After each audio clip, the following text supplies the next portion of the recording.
What are you doing? Manscaped. Gentlemen, don't be like this guy who's never heard of Manscaped. That's criminal. Yes, you can get your hands on the pristine Lawnmower 4.0, the pinnacle of male grooming technology, with cutting-edge ceramic blades to reduce grooming accidents, water-resistant and with wireless charging, and is in fact the very same kit I use to service my own crown jewels. So, I can give you a more assurance that you will be blown away. And if you don't want it for yourself, then gift it to someone this holiday season. And to keep up the festive cheer, you get a whopping 20% off plus free shipping using discount code MAUD. And as they say, your balls will thank you. But for now, it's time to get comfortable and let the darkness take control. I want to start off by saying I really don't consider myself a heavy believer in the paranormal. I feel that a lot of situations can be explained by logical science. There are some things that simply cannot be explained though. There were 3 incidences in my childhood home that I cannot still explain to this day. If someone has experienced anything similar, feel free to give me insight. Let me take you back to when I was younger, perhaps 10 or 11. We lived in a very large old Victorian house, which had 5 floors, very long hallways on each floor, and old wooden flooring. There were always creepy sounds at night, and weird power outages, but that could always be attributed to the age of the house. We liked the house a lot. The first incident happened in the attic. We called it the attic, but in reality, it had a family room, a bathroom, a kitchen, and a guest room. The 3rd floor stairs have a landing that leads to the attic door, which takes you up a flight of stairs, and you come to a long hallway on your left that leads you to the family room at the end of the hall, and a large window on your right that the moonlight comes through. When you enter the family room, there's a spiral staircase that takes you to the top floor, which is just a dark, small room that we never used except for storage. One night, I was playing with my toys on the stairs of the 3rd floor, right next to the door that leads to the attic. We had a cat at the time. As I was playing, I heard scratching in the attic. Not wanting to get in trouble for her destroying a couch, as I'm the one who asked for the cat, I opened the attic door and walked up the stairs to go find her. As soon as I reached the top of the stairs and turned down the long hallway, the scratching stopped and the power to the house went out, which left me in total darkness. I put my back against the window and slid down, and started down the long hallway, terrified and waiting for the power to come on. As I slid down, I heard a very slow thump, the sound of someone walking down the spiral staircase. The sound is unmistakable because the steps are metal. The sound continued right behind the family room door. I heard each step. The steps stopped. The family room door moved slightly, and immediately I felt this rush come over me.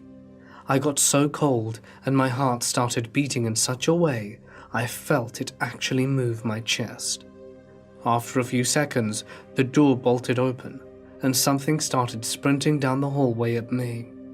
I couldn't see a thing, but I felt the movement, that feeling you get when something is near you. I remember that was the first time I ever felt like prey. My heart was in my throat, but I screamed as loudly as I could, and as soon as it got close to me, the rush went away, and the cold left my body. My parents ran up the stairs, and after I told them what happened, they went to the breaker box and came up and looked all around but found nothing. But the handle on the family room door was broken, and the window behind me was cracked. It is possible I cracked it when I put my back into it to slide down, but it was cracked at a height that I couldn't reach with my body at the time. The basement was the worst part of the house. It was one of those dreary, unfinished concrete floor basements. It was as large as any 1st floor of a house. I mean truly massive.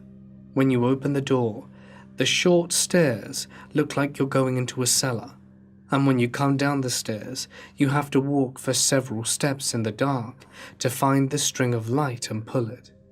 Even then, that light only illuminates the immediate area, not the rest of the basement.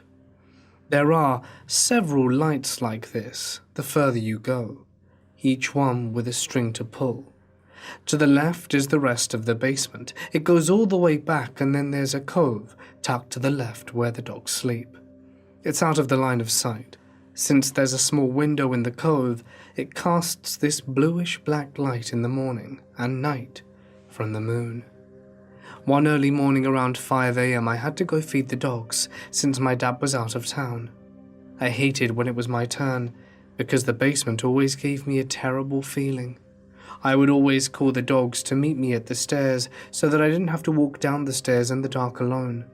I called for them, waited and called again. They didn't come and I heard no sound, so I walked down the stairs in the dark and held my hand out to find the string to pull the light.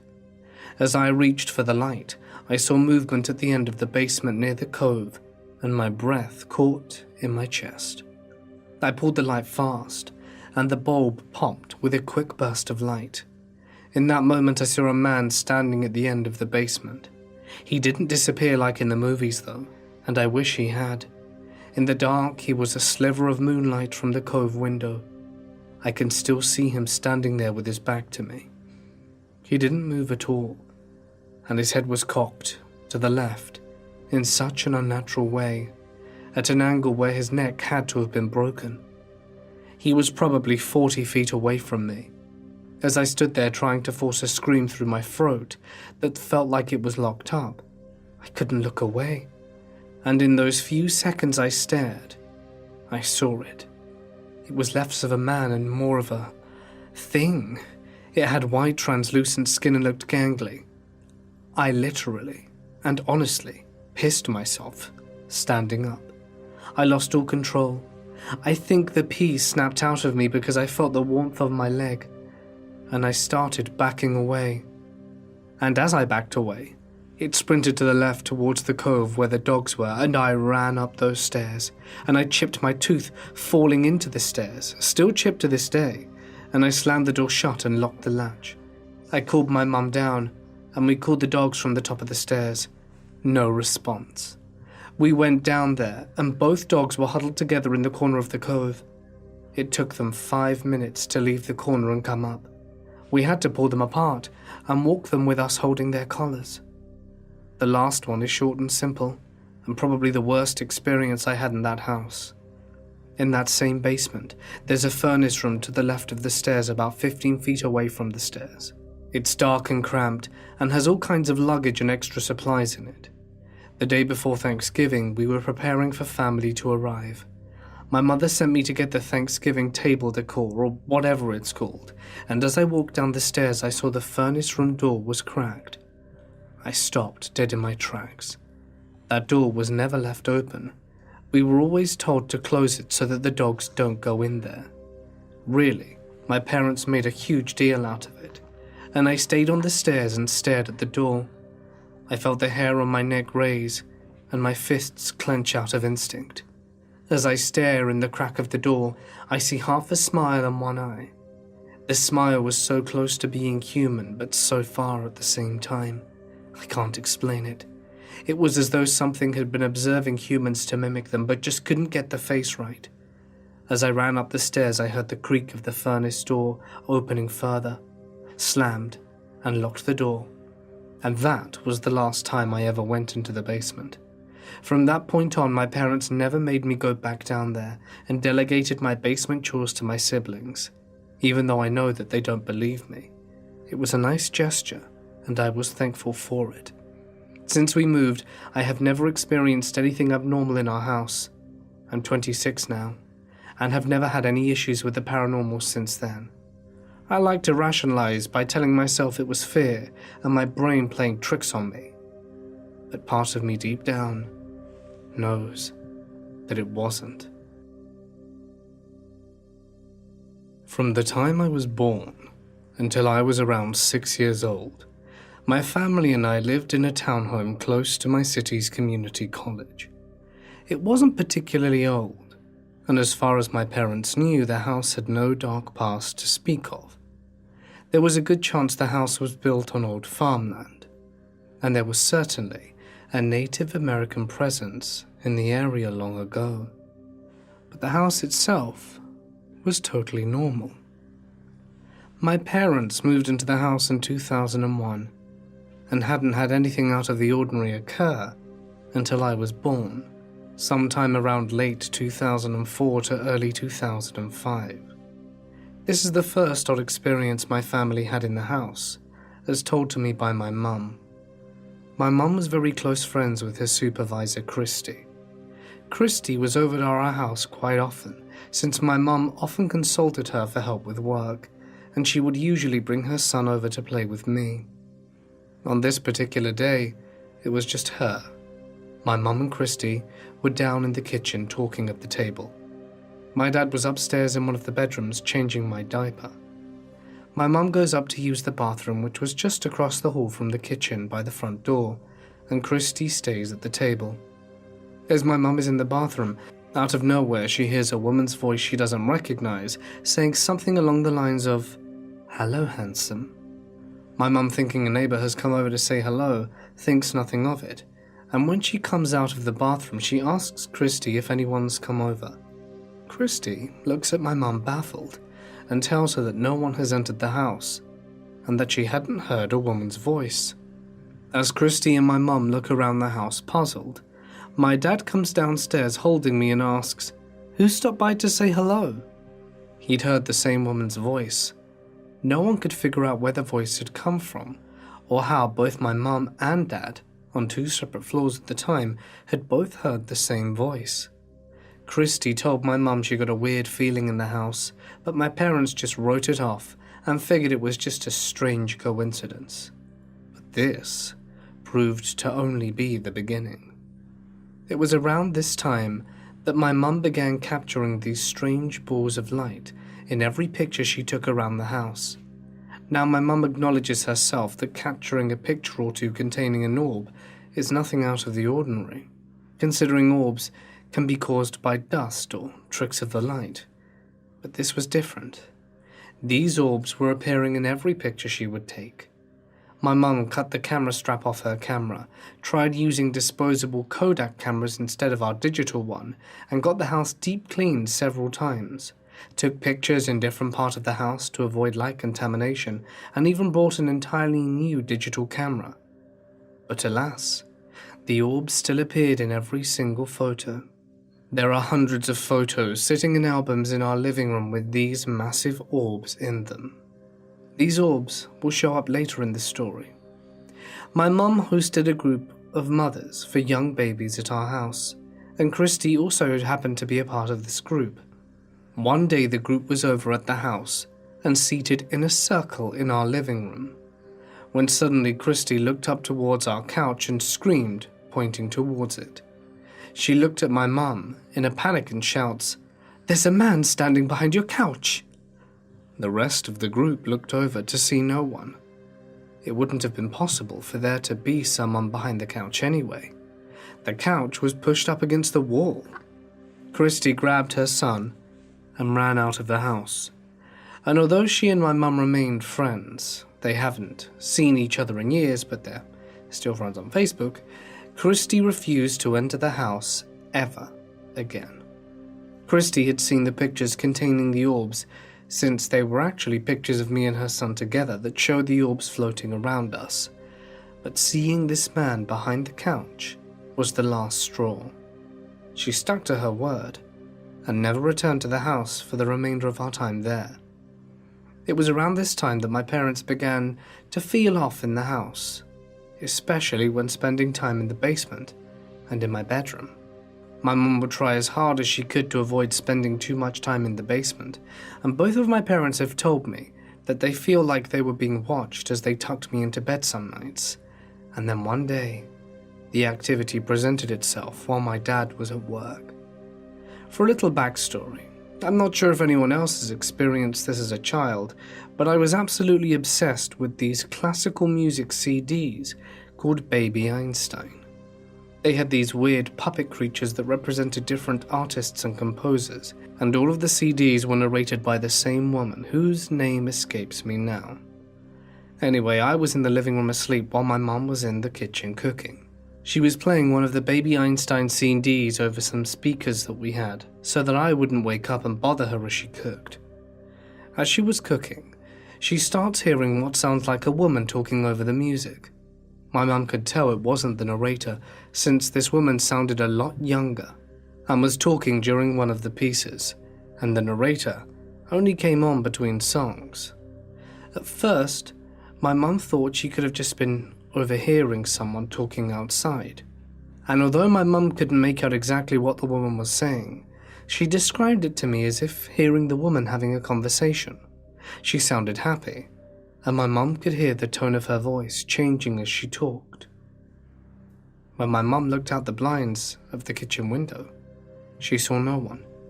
Thinking maybe it was coming from elsewhere, she walked out onto the deck looking out into the forest behind my house. Again, there was no one. At this point, the woman had stopped talking, and my mum was beginning to be convinced that she was experiencing something paranormal. After this, the activity around the house came to a head. There was one night my aunt was over with my mum, helping her around the house while my dad was at work. Another quick bit of backstory. My room was very dark, and it was sometimes very hard to hear what was going on up there from downstairs. For this reason, my parents bought a baby monitor to stick in my room, so they would know if I was crying or wasn't sleeping well. This was long before the days of video monitors, so all this monitor had was a cheap microphone and some red lights that showed how loud the noise was. Also in my room, sitting directly across from the crib, was an old rocking chair that my mum had inherited from her grandma. My aunt and my mum had just put me to sleep, and were sitting downstairs when they started hearing a noise over the baby monitor. At first they couldn't quite make it out, but very quickly realized what they were hearing. It was the sound of the rocking chair, creaking back and forth as if someone was sitting on it. The only person that should have been upstairs at the time was myself, but I was fast asleep. My aunt and mum were downstairs, and my dad was still at work. The two stood up from their chairs in a panic, but as soon as they stood, the creaking noise suddenly stopped. They walked upstairs and into my room and found nothing out of the ordinary. I was still fast asleep, and the rocking chair looked as though it had never been disturbed. They walked back downstairs, and as soon as they sat back down, the creaking started again. This cycle of creaking over the baby monitor, walking upstairs to find everything undisturbed, and then sitting back down and hearing the creak starting again, continued for an hour, and it reached a point where my aunt was convinced we should leave the house and stay in a hotel for the night. Not too long after, my dad came home, and the creaking stopped completely. At this point, my mum was convinced her and my dad's feeling of discomfort surrounding my bedroom were justified, and began looking for ways to solve the problem. Although my dad remained skeptical, my mum was convinced that what was going on in the house was indeed paranormal, and began trying to find ways to reach out to whatever was inhabiting the house with us. At this point, my mum had accumulated hundreds of pictures containing orbs and wanted to see if she could capture something more compelling in a photo. One day she decided to take the camera and point it to a random spot in the house. Before snapping the picture, she said out loud, "Can you give me some sort of sign that you're here?" She snapped at the photo, and as she looked down at the screen, she was shocked. Several separate balls of light appear in the center of the screen up against a wall, but they appeared in a straight horizontal line. She was ecstatic that not only did she capture something more compelling than an orb, but also managed to capture some sort of intelligence from what she was now convinced was a spirit living in our home. She tried asking for more signs, but in the absence of anything else, she began combing through the hundreds of pictures she'd already taken, looking for anything else that could show these were more than just a trick of the eye, or dust particles floating through the air. After a good amount of time searching, she found what she was looking for: a picture of me and Christy's son featuring an orb. But this orb was different. Inside the orb was an outline of what appeared to be a sort of face. She immediately began searching around the internet for paranormal investigators and contacted a team in the area to see if they would be willing to come and check out the house. The investigators asked her to tell them about the experiences we'd been having in the house, and although they were a little apprehensive, they finally agreed to check things out. Before coming out to investigate, the investigators told her that normally they would not be willing to come and check out a house if all the residents had to show for the ghost were pictures of orbs and personal testimony, but they were convinced by both the sheer amount of pictures that my mum had and the two very bizarre photos, one featuring the line of orbs and the other featuring the orb with a face. The investigators did come over, albeit slightly skeptical, but immediately began experiencing strange activity. Almost as soon as the investigators walked upstairs into my room, all of their camera batteries died simultaneously. This actually freaked them out, with one of them looking at my dad and saying something like, "Your house is weird, man." These were all new batteries, and they died in 5 minutes. The same thing happened down in the basement, with batteries dying left and right, affecting all sorts of equipment. Microphones and digital recorders picked up strange, staticky feedback, and their electromagnetic field readers picked up odd spikes both in my bedroom and in the basement. My parents' suspicions about the house had been confirmed by professionals, and the investigators were convinced there was something off about the house. After reviewing the evidence and doing some deliberating, the investigators told my parents that they wanted to return to the house a second time, this time with more equipment, since they were convinced there was more evidence to be captured. My parents eagerly set up the follow-up and waited. Now this is where the story becomes a little muddy. I do 100% believe my mum, and the fact that my dad, a skeptic, backs her up on a lot of these stories makes it extra compelling to me. But this last part of the story has always left a bad taste in my mouth. My mum has always been a very spiritual person, always believed in angels, certain stones carrying supernatural powers and the like. She's a therapist and a hypnotist, so I get it. But I guess what I'm trying to say here is to maybe take this final portion of the story with a grain of salt. Yes, it's odd, but I don't want to make assumptions about what was going on, and neither should you. I wouldn't be telling this story if I wasn't convinced it was real. But this final portion has always seemed a little odd. So my mum had set up a consultation with a woman claiming to be a psychic medium, well before the paranormal investigators came over to visit the house. The appointment was only a week or so before the investigators were scheduled for their follow-up. Anyway, during the appointment, the woman asked my mum about the strange experiences we'd been having in the house, and the medium told my mum that she'd picked up on the energy of a man in the house. She said he was lonely, and that he'd latched onto my family since he'd never had one of his own. Obviously that didn't explain the woman's voice we heard in the house, but whatever. Like I said, this whole thing seems a little odd to me. The woman asked my mum if she wanted her to either cleanse the house or leave it be. Knowing the investigators were returning soon, my mum told the woman not to do anything to the house. She wanted to see what could be captured with more advanced equipment. The medium told her she wouldn't, but when my mum returned home afterwards, she noticed the entire house felt different. It felt like a heavy weight had been lifted off the house's atmosphere. She began to suspect that the medium had cleansed the house anyway. Not sure how this is possible, considering the medium never actually visited the house. Maybe someone in the comments can explain how this works. Anyway, and her suspicions were only confirmed when the investigators returned for the second time and captured absolutely nothing.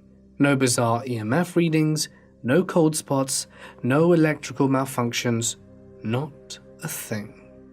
After the investigators' return, that was it for the specific flurry of activity. There was a second time we had some weird experiences in the house, which I was actually old enough to remember. But in any case, I don't think they're worth mentioning. In conclusion, I'll say I totally believe the things that my parents told me about the house, partly because there were other witnesses to it, and partly because I witnessed some of the stuff myself years later, and partially because my dad can't explain what was going on, and he was and still is a total skeptic. For him to admit Not only that he couldn't explain some of the experiences, but also that it genuinely creeped him out sometimes, has me really convinced that there was something very strange going on in that house. I know, the whole thing with the psychic medium is odd, but my mum would have no reason to lie about it. She got no attention from local newspaper or TV stations in regard to the activity. The paranormal investigators weren't paying to come over to the house, and my mum has always been apprehensive about sharing the story with others. In fact, this is my first time sharing it. I'm not trying to force anyone to believe it, I'm just saying it how it is. My girlfriend lives with her grandparents. Her great-grandmother used to live there too, until she passed away in the very room that is now my girlfriend's room. In her will, she left many of her antique items such as her drawers and cabinets. They were very close. A strange thing to mention here is that before she passed away, she told her son, my girlfriend's granddad, who also lives there, that when his time comes, she will take him. In French, it's c'est moi qui viendra te chercher.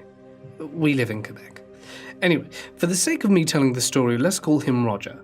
Roger's health had been declining quickly over the past 2 years. As a non-stop smoker who eats overly salty foods and refuses to go to the hospital even for a checkup, you can understand our slight concern. When I first noticed unusual activity in that house, it was minor things. Doors that were left open when they were closed, kitchen drawers that would randomly be opened, the TV would randomly turn on and off, etc. However, as Roger's health deteriorates, the activity in the home is becoming seriously unsettling. For example, one night, her grandparents were going to some camp thing with their friends, so it was just her and I. Her room is in the basement, which is under the living room upstairs. When at about 1 a.m., all we hear and feel is strong footsteps walking around the living room. First of all, the idea of ghosts or anything like that do not cross our mind at the moment, and we were watching Lucifer on TV, so weren't sleeping. And an idea crossed our mind. The only thing you can think of, or at least that we thought, was that there was an intruder in the house. I may be a man and physically fit, but my heart fell to my stomach. I told her to get on the phone and dial 911 while I peeked outside the room and yelled out if someone was there and what they wanted. But I heard nothing, and there was no answer. So then I thought, well, we didn't even hear the footsteps recede or leaving the house. Are they literally just standing there? With the police on the phone, we make our trip up. With me in the front, we get to the living room and nothing. No person, no boot marks, no sign of entering from either of the doors, the back door, or any window. Everything remained locked. The police actually ended up coming anyway to make sure. They went around the house, checked the windows, but also saw that there were no signs that anyone could have gone in. We thanked them and they left. My girlfriend is convinced that these experiences have been her great-grandmother, somehow still wandering the house. Because of this, she has no fear at all, and communicates with her using pendants and witchcraft things, which I don't believe in at all, but I thought were worth mentioning. Whatever the case is, those footsteps were not the footsteps of some frail old woman. They were heavy and menacing. Is she in the wrong? Should she stop communicating with something just because she believes it to be her great-grandmother? Or should I just never step foot into that house again? I personally am feeling more of the latter option. In the fall of 2016, I moved into half of a really old house that was built in the 1880s, a stone's throw away from the original campus of Indiana University, which is now a park filled with homeless people and drug addicts. The owners basically turned it into a weird duplex. My friend had lived in it right before I moved in and claimed that it was haunted. But I really didn't believe him, because he was a bit of an odd guy. The layout of the house was weird. You walked into the door and were in a living room type of space, and then you kept walking, and there was a doorway to a bedroom. Past that, the kitchen. No doors, The only door inside the apartment was to the bathroom and the one that led to the shared basement. So my first night there was uneventful. I was a little uncomfortable because I hadn't lived by myself in a long time and was just feeling lonely and on edge. I stayed up late and then eventually fell asleep, but I woke up again at around 3 in the morning. Cliché, I know. What woke me up was what sounded like a group of drummers drumming on every flat surface of the living room. It went on for a while, and I was completely terrified. It was just a cacophony of sounds. After about 2 or 3 minutes, I finally gathered up the balls to get up and check on it. As soon as I passed the threshold to the living room, it just stopped. Nothing happened the rest of the night, but I didn't get much sleep. A few days later, my friend was visiting, and he was about to leave. We were standing by the front door next to my bookshelf, and I told him how I was having trouble sleeping, and the story from the night before. As I was saying this, a book threw itself off the bookshelf and onto the floor 3 feet away. It had to fly past the dresser, the shelf it was perched, and landed between the two of us. He just gave me a creeped out look and said he had to go. I don't blame him. Eventually I asked the guy in the other half what was up, as he had lived there for 8 years. He told me that no one stayed there longer than a year, and they all reported the same stuff. For whatever reason, he said nothing ever happened on his side. Doesn't make sense, but there it is. On top of that, you would hear stuff shuffling around a lot in the room you were in. The light to the shared basement would randomly come on at night, even when the neighbor was traveling. Sometimes I would feel something get into my bed, like a cat, and nothing was ever there.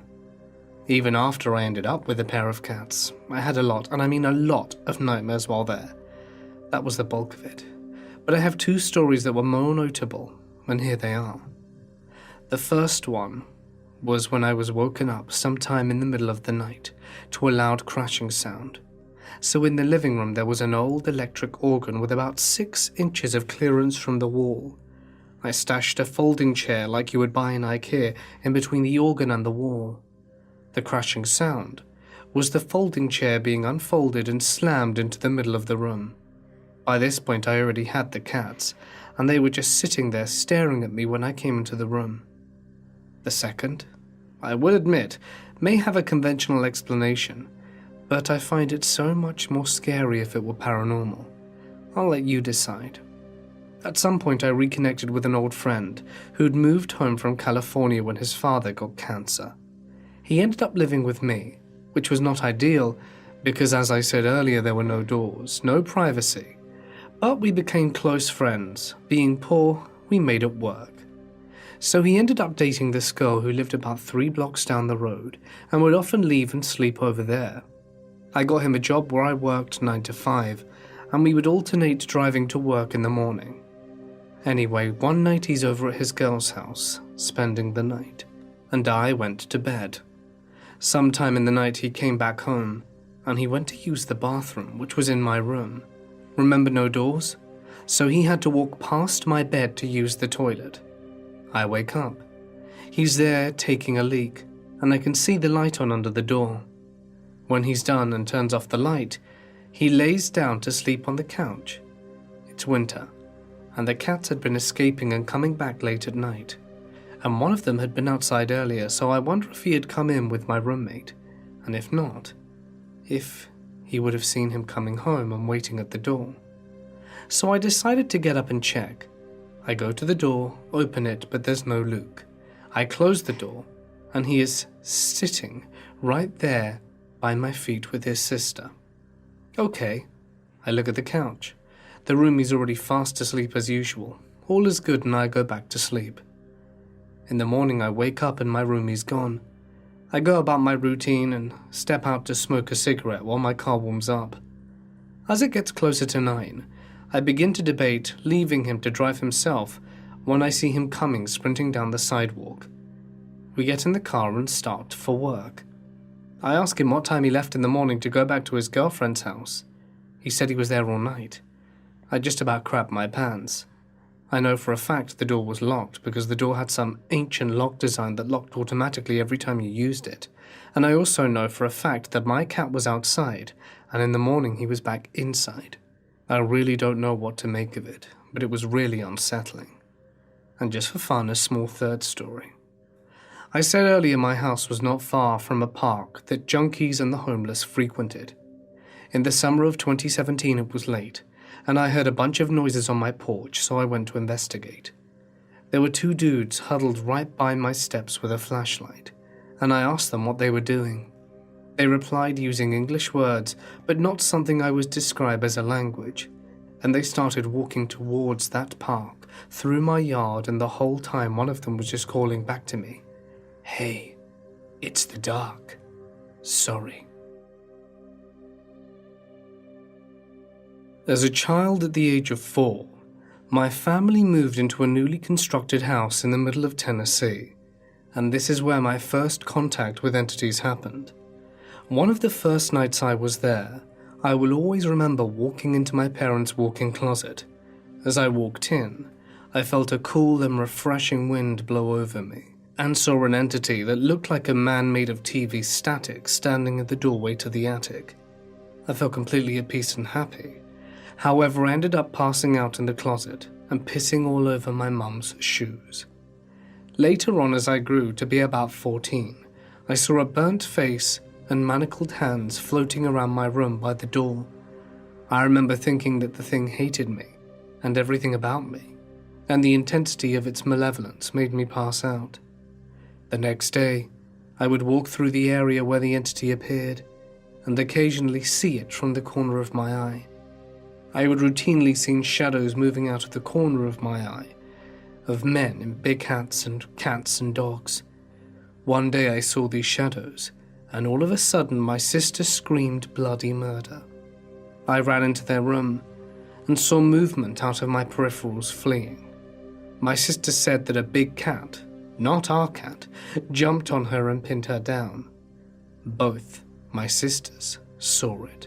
One day when I was babysitting my sisters, the brand new oven that we had suddenly locked and caught fire within, and it wasn't responding to button inputs or anything.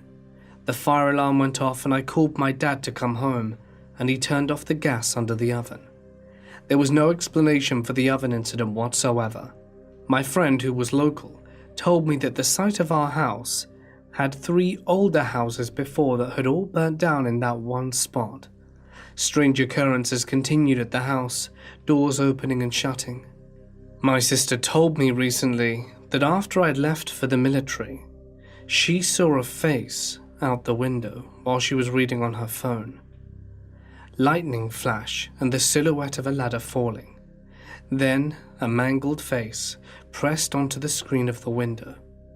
The basement where I moved to as a 16-year-old was also a weird environment. I once dreamed that the walls were closing in and ran upstairs in my dreams to wake up on the couch upstairs.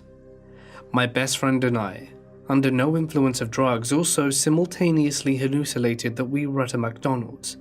The basement seems to always amplify hysteria and cause people to act out of character. At a party for high school students we threw, a normally mild-mannered kid freaked out for no apparent reason, punched a pregnant classmate, and also I had a scary dream about my grandpa being a giant in my basement laughing at me. The next day, I found out he had died that night. I dreaded visiting my parents at this point because of the house. While they were very kind and loving when I was younger, by my teens they had become abusive narcissists and boundary-crossing maniacs, and quite frankly I was worried about them both. My father, a formerly devout Christian, had been visiting spirit mediums, which I found out through a reliable source. They also refused to admit our house is haunted. And that's simply the house. I also had a crazy Ouija board experience in high school. Me and a group of friends went to the oldest building at school and began playing. I was skeptical about the whole process, and although a few crazy things happened, the thing that really blew my mind is as the session was coming to a close, it spells out, "Brandon says hi from hell." As soon as it spelled that out, my friend whipped her hand off the planchette and started crying. Apparently, That was the name of her dead brother. Bear in mind, no one, not a soul, had even known about Brandon's existence before this session. We got to say goodbye, and that was the end of it. After that, strange events started happening to all of us. With everything that I'd seen in my house, and now everything that was about to come, I definitely feel like I was cursed somehow. I even went to a friend's dad's girlfriend's who used incense and tried to bless us, but she says that the evil she sensed was intense. Let me tell you, the next 3 years I was arrested 3 times, went to jail twice, was suspended from high school, kicked out of college, almost died in a car accident, and was forced to join the Navy to avoid criminal charges. And although the intensity in my life has died down a lot since then, I often feel followed and watched, and see dead cats out of the corner of my eyes too. I wonder, for real, if I am cursed. My sister and I were just talking on the phone about some strange things that had happened to us all throughout our time in our childhood home. I mentioned that I thought our home was haunted because our mother had taken a rock from Auschwitz and brought it back home. My working theory is that the rock itself carries energy, or memory, or spirits that are imprinted into the stone because of the horrific trauma within the walls of the concentration camp. My sister and I were sharing stories and experiences that we had, which correlated with the time that the rock had been in our family home, as well as correlated to the movement of the rock from room to room. I am very aware that what my mum did was disrespectful and disturbed some energies. It's just taking a long time to put 2 and 2 together about this object. Anyway, just for reference, we would experience in our house physical pain unrelated to any obvious injury, mental health struggles, and thoughts of ending our own life, unexplainable and unintelligible whispers, shouts, loud bangs, and the like with no discernible cause. Strange sounds coming from underneath the floor in my bedroom, odd lights and anomalies in my sister's bedroom, and just an atmosphere of constant unease and anxiety. Any ideas would be greatly appreciated. We don't know what to go about this, but we definitely want to talk to our mum about having something done to cleanse the house, and doing something with the rock that honors the spirits of the innocent dead, while banishing any lingering spirits connected to it. Please, all suggestions would be appreciated. Hey guys, it's Mort here, and thank you so much for listening. I hope you enjoyed tonight's video, and you know what? I really hope that you enjoyed the ad at the start of the video. It took a long time to plan and then make, and I really tried my best. I hope you guys liked it. I just tried to be creative with these things. I don't know if you remember the last Manscaped ad I made. It was Witch's video, and I tried to make it all funny. Anyway, that aside, I do have a few announcements, which I will be repeating in Thursday's video in the morning. You're thinking, oh, what, Thursday? What's this about? So I know I used to post every day, and then I said I can't do this anymore. I am literally burning out. So I said Monday, Wednesday, Friday. But the problem is that when I release on Friday and then I release again on Saturday, it kind of cannibalizes Friday's video, judging by the analytics. So what I thought would probably be best is to post on Tuesday and Thursday and Saturday. That way, the videos can be out for a good amount of time and everyone can enjoy them before the new video comes out. I just thought that made most sense. So yes, that is what I'm going to do. And remember that I have started a new channel called Mr. Knox, where I tell more horror stories, shorter and with visuals, and they're about 10 minutes long each video. I've got some really cool and interesting stuff planned for that channel. I don't want to give away too much, but it is involving footage and real things caught on camera, sort of like the stuff I would have loved to have seen in these stories. So if you like that, I would really appreciate it if you could check out the channel, watch the videos, tell me what you think of them. The comments are few and far between, but I would really like to hear what you think on the channel itself. That would really mean a lot to me, guys. Thank you. But I'm going to end the video here just by extending a huge thank you, as always, to my lovely members and patrons, and coffee supporters who really do help me keep making this content. It really does mean a lot, so thank you all. I think I'm going to wrap things up here though. Thank you to each and every one of you that made it to the end. Watching these videos means the world to me. Honestly, from the bottom of my heart, thank you. And I hope you all have a really lovely festive season, or December, depending on whether you celebrate it or not. And I'll see you on Thursday. And if you want to watch more Mr. Nook's videos, you can, check out the link that I will leave in the top of the description. Oh, underneath the top of the description. Stay awesome, and I'll see you in the next one.